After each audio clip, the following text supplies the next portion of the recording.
On September 9th, 1981, Chuck Hall came home from work and found his wife Cheryl Hall lying on the floor dead, with a clothes iron cord around her neck. Chuck Hall was the main suspect in the early investigation because he was the last one to see her alive, he was the spouse, and he was the one to find her body. He fit in all three criteria. Police quickly ruled Chuck out, so it left the family of Cheryl asking, who did it? The family knew who did it, and even the police knew who did it, but they didn't have enough evidence to convict that person. After the case was cold for around 30 years, investigators finally got the needed evidence, but that doesn't mean the person paid for what they did. Cheryl Lynn was born in Aurora, Illinois on June 22, 1961. Cheryl was her mother Garnett's firstborn daughter. Cheryl was a total mama's girl. She would be sad when attending school as a child because she would miss her mom. She was such a happy and sweet kid. When her sister Lisa was born, Cheryl became the best big sister in the world. As Cheryl got to high school, she was popular and people liked her. She had a few boyfriends throughout high school, but not any serious relationships. That changed when she met Chuck Hall. Cheryl and Chuck met through a mutual friend, instantly hitting it off. Cheryl knew pretty much immediately that Chuck was the one. The two were made for each other. Getting close to graduating high school, Cheryl wanted to get married to Chuck and start a family. That's when Chuck proposed to 18-year-old Cheryl. On October 6th of 1979, a few weeks after Cheryl graduated high school, they married. Chuck was the happiest man alive, and Cheryl was the happiest woman alive. Cheryl was super excited about this new chapter in her life. She was excited to buy a home, have children, and live a happy life. Chuck and Cheryl moved into a nice townhome in a quiet Aurora neighborhood. The area in which they lived was very nice. It was a safe neighborhood filled with families and kids. Chuck and Cheryl would often invite friends and family over to their townhome.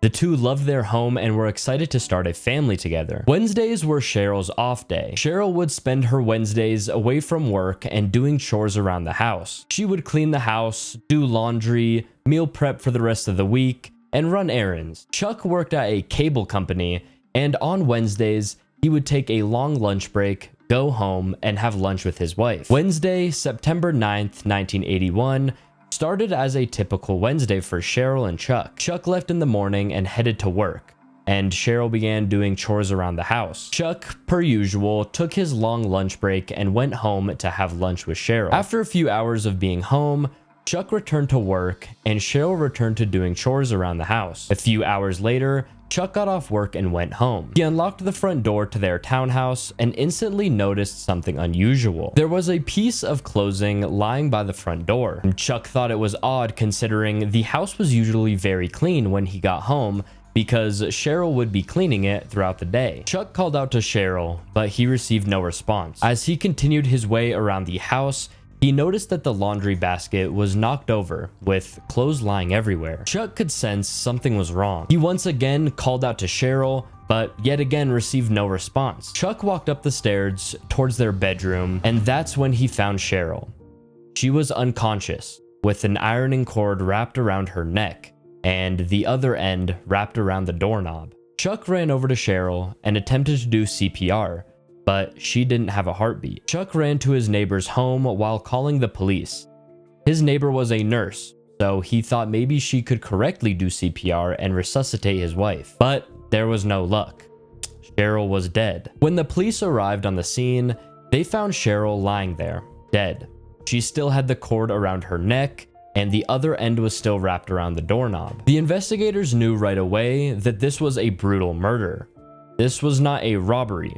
Someone had been planning to kill Cheryl Hall. The police found strangulation marks on her neck, confirming that someone had strangled her with the clothes ironing cord until she died. Police noticed right away that Chuck was very clearly emotional distraught, but he was also the #1 suspect. While investigators were at the Hall's home looking for any clues that may help them find who murdered Cheryl, they brought Chuck to the Aurora police station. Chuck was heavily focused on at the beginning because it's usually the husband, right? Usually at the beginning of a murder investigation, police will often look at the family members, especially the spouses. Well, he was the spouse, he was the last person to see her alive, and he was also the one to find her body.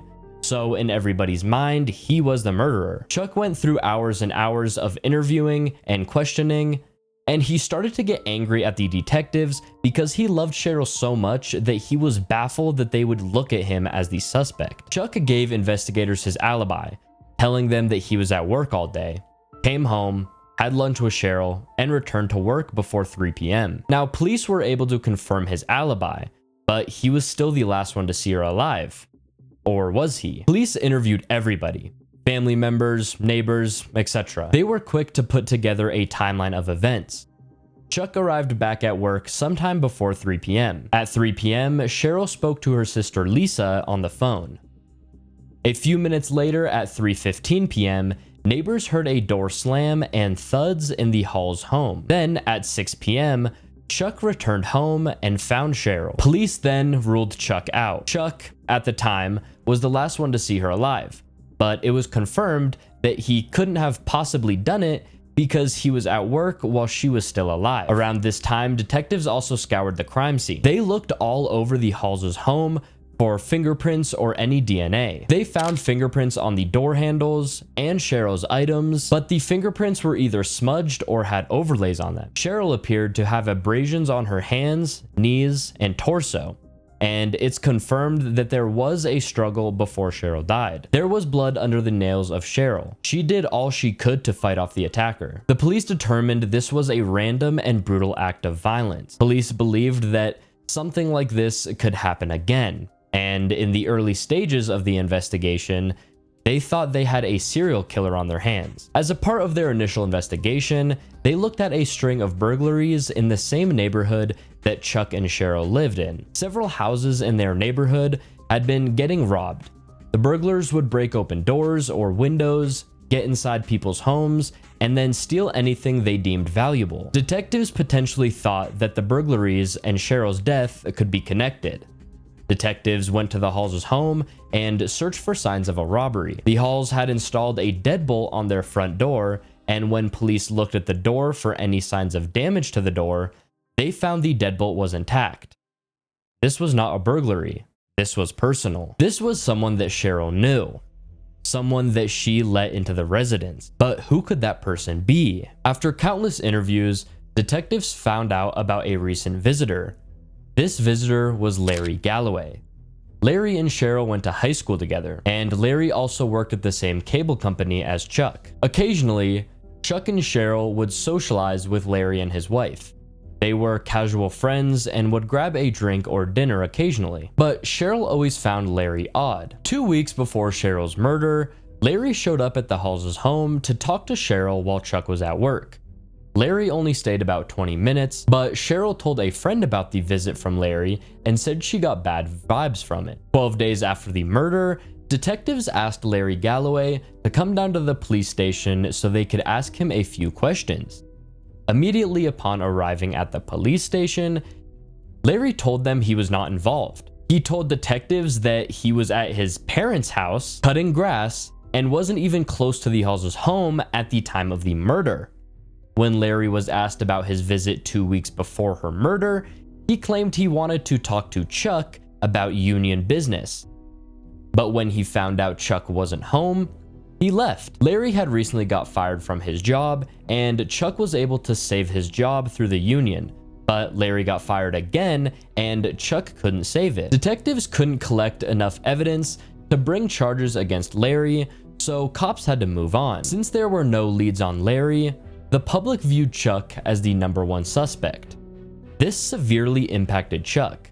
Chuck believed he failed to do his job to protect his wife, and he didn't know who he was without her. Chuck was destroyed. Investigators looked for a connection between Cheryl's murder and a killing that happened 9 months earlier, a few miles away from their neighborhood. Susan Jabczynski was murdered in her home, not all that far from Aurora, Illinois. Susan was the same age as Cheryl and had died a violent death, very similar to Cheryl. Police believe that there was a rage in whoever killed Susan, the same rage against Cheryl. It was 2 young women, the same lifestyle and age, in a similar area. 5 weeks after Cheryl's murder, there are no new suspects. Police take another look at people they've already talked to, and Larry's name keeps coming up. Several people in the investigation were asked to take a polygraph test, and all of them agreed, even Chuck. The only person to disagree to the test was Larry, but other than that, there were no new leads. The police threw every resource into this investigation. They interviewed everybody who knew Cheryl. They interviewed neighbors, her family, and even the bank staff where she banked. Everybody was interviewed. Chuck had been ruled out, and Larry refused to cooperate.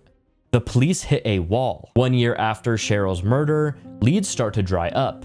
The case went cold. Police were certain they would never know who murdered Cheryl Hall. It was coming up on the first anniversary of Cheryl's death, and it was a really hard time for everybody. There were so many emotions. People were sad and angry. Angry that the person who took Cheryl's life away is still out there, living their life. There was very little investigative activity, which was painful for the community and the family. There was a lot of doubt that the case wouldn't be solved, but Cheryl's family would not give up. They never let the police department forget about Cheryl. They were confident that the murder could be solved. Cheryl's mother was so confident that she called Larry Galloway on the phone. She said to Larry, "You are going to pay for what you did." And Larry replied, "Bring it on," and hung up. That right there pretty much just told Cheryl's mother that Larry was the murderer. You would think that if someone were accusing you of murder, you would reply with anything other than "bring it on." But the police had no evidence to charge Larry Galloway with the crime. 16 years after Cheryl's murder, police still have no answers. There are no new leads, evidence, suspects, etc. Cheryl's family turns to the media to keep the case alive. They called Denise Crosby, a columnist. Cheryl's family contacted Denise and talked to her to try to keep their daughter's case alive. They didn't want people to forget that there still was no justice for their daughter. Denise started to help this family and became the voice for them. She wrote an article on the murder of Cheryl Hall, and that gave Cheryl's family a ray of hope. It also helped the police open their eyes and try to take a look at the case from a different angle. In 1997, police decided to take a fresh look at the cold case. They brought in a new investigator who reviewed the case from start to finish. After scouring the case and looking at all the evidence collected, his main suspect was Larry Galloway. Investigators started to re-interview witnesses. This led the police to a potential breakthrough. A few witnesses gave information that discredited Larry's alibi. Larry originally said that during Cheryl's murder, he was at his parents' house cutting their grass. But some witnesses said that he wasn't there during that time. Some other witnesses told police that they felt that Larry would be capable of committing a violent crime like this one. People said he had made comments before that he could kill someone and it wouldn't bother him. Investigators then felt like they had enough probable cause to get his DNA standards to compare them to some of the trace evidence and the suspected blood under Cheryl's fingernails. Larry Galloway, of course, refused to give the police a DNA sample. He was so adamant that he did not kill her. But then why not give the police a DNA sample that would clear you as a suspect? Prosecutors then took the case to a grand jury, and the judge issued a subpoena ordering Galloway to provide a DNA sample. Of course, Larry's lawyers appealed the order to a judge, who ruled that there was insufficient evidence to force Larry to provide a DNA sample. So Larry got away with not having to provide his DNA. Once again, the family's hopes were shattered again. There was no other approach to this case. Larry murdered Cheryl, but without his DNA, they had no way to charge him. This caused the case to go cold again. After this, Larry then embedded himself in the community. He becomes active with the school, the church, and the Boy Scouts. People in the community really like this guy. And as for Chuck, he tried to move on. He remarried and had 2 kids, but Chuck had PTSD. Sometimes Chuck would just sit there, break down, and start crying for no reason. He was haunted by the fact that some people suspected him of murdering his wife. He loved Cheryl so much and would never do anything to hurt Cheryl. Chuck was battling so many demons. Eventually, he and his wife divorced. His wife felt she was competing with a ghost in their whole relationship. The loneliness in Chuck's life continued. 26 years later, the cold case started to heat up. A new detective joined the investigation. After looking at the evidence and the facts, this new detective was pointed straight towards Larry Galloway. He was certain only one person could have murdered Cheryl, and it was Larry. Since Cheryl's murder, DNA evidence has dramatically advanced. The detective wanted to test Larry's DNA, but would have to get it first, knowing that Larry wouldn't voluntarily give it up. The police set up a surveillance detail in front of Larry's house, and they sat there. A few hours later, Larry left the residence with another man. They got into Larry's car and started driving. The detectives followed Larry and the other man to a Chili's restaurant. As the two men entered the restaurant, the detective sat outside and maintained a visual on him while he ate his meal. About an hour later, Larry and the man left the restaurant. The detectives entered the restaurant and collected the straw out of his drink, his napkin, and his utensils. Since the evidence was left in the public, it was free for anybody to collect. The detectives preserved it and then submitted it for analysis. Forensic specialists tested the utensil and straw and discovered a match to the DNA that the killer left at the crime scene. The swabbing from the straw matched the bloodstain under Cheryl's fingernails. Finally, this was the big break the family and the police were waiting for. The judge then granted an arrest warrant for Larry Galloway. Larry Galloway was working as a train conductor in Chicago. Detectives approached the Ogilvy train station, approached Larry Galloway, and arrested him. Larry was told he was under arrest for murder, but he had no emotion reaction at all. It's almost as if Larry knew this day was coming. The news that Larry was arrested was broken to Cheryl's family, who were so happy. They had known from almost the beginning that this man had taken Cheryl from them, and now he was finally going to pay for what he had done. The family never gave up hope, even when they were told they would never know who killed Cheryl. Even though the detectives were happy to have put cuffs on him, the job wasn't over yet. The DNA is just one piece of the puzzle. More to the story must be told to sustain the burden of proof. Hours after his arrest, detectives questioned Larry.